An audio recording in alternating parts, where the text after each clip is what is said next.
Така, Љупка, добро вечер од Брисел, добро вечер од центарот на Европа. Ние сме тука да известуваме за дводневната посета на председателот на државата Ѓорѓе Иванов, споменати во најавата, и она клучното што се случи денеска, а тоа е средбата со председателот на Европскиот совет Доналд Туск.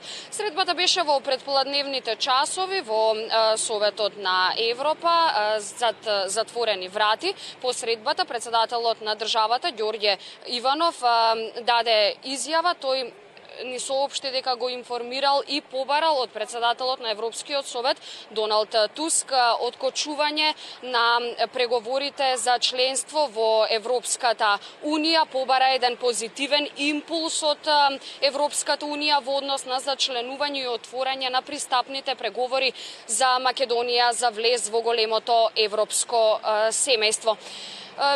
Споменав дека само председателот Иванов даде изјава. Господинот Туск напиша твит на Фейсбук како информација за средбата, објави фотографија од средбата. Под неа напиша: дискусија со председателот Иванов за европските перспективи пред самитот на Западен Балкан во мај следната година во Софија, со оглед на тоа дека знаеме веќе дека Букарија од 2018 е председавач со Европската унија. Се чини овие зачестени средби се и пред значајниот самит на Европската унија, што ќе се случува овде во Брисел во декември. Пораките се јасни и чинам неколку пати упатени од македонскиот председател. И ова не беше само дел од фокусот, односно дел од темите на средбата Иванов-Туск. Како што споменавме, брза интеграција на Македонија во Европската унија, но и посебен акцент беше ставен на мигрантската криза. Европската унија предупредува на нов мигрантски бран, но председателот Иванов го информирал Туск дека Македонија е подготвена и дека после она 2015 година и случувањата на Балканската рута повеќе ништо не може да изненади нашата држава. Кажа дека Македонија е спремна да прими само 2000 бегалци, но како транзит низ рутата. Председателот Иванов посочи дека веќе и мигрантите или бегалците знаат од каде се може да се насочуваат кон земјите на Европската унија. Ги спомена Бугарија и Романија.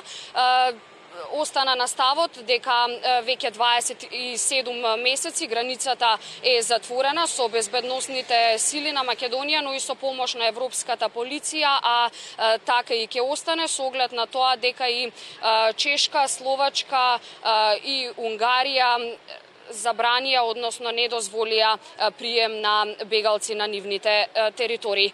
Тука предлагам да ја видиме изјавата од председателот Иванов. Ние 2015-2016 изградивме став дека Македонија има капацитет само за 2000 и тоа транзит. И затоа нашите капацитети беа ставени на влез и на излез по капацитет по 1000. И нашиот капацитет е само за транзит.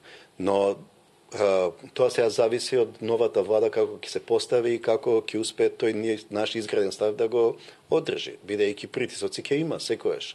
Голем дел од мигрантите што немат можност да добијат азил, некаде треба да се однесат. И голем дел од мигрантите кои се неопходни во европските земји, бидејќи знаеме дека потреба од работна сила е неопходна, може би негде ќе бидат стационирани, да бидат едуцирани, да бидат подготвени, да бидат примени.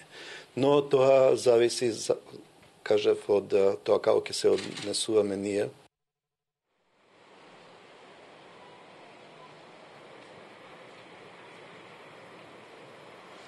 Љупка, ја слушнавме изјавата на председателот Иванов по завршувањето на средбата со Туск.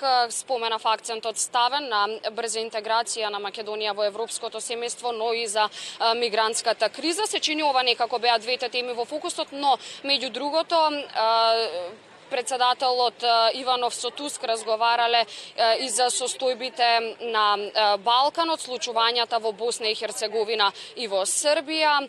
Од друга страна, председателот на Европскиот совет го информирал македонскиот председател за случувањата во Европската унија, она што е периодов најактуелно, односно Брекзитот и случувањата во Каталонија. Само да најавам дека утре председателот Ѓорѓе Иванов ја завршува својата дводневна посета на Брисел со обраќање на форумот Кран Монтана. Веќе и во попладневните часови ќе оствари средба во Министерството за надворешни работи со Дидие Рейндерс, вице-премиер и министер за надворешни работи и европски прашања на Белгија. За сега толку одовде, јас веќе се одјавувам, се слушаме повторно со нови информации веќе во утрешните изданија на вестите на телевизија Нова. Елена Марковска во живо од Брисел.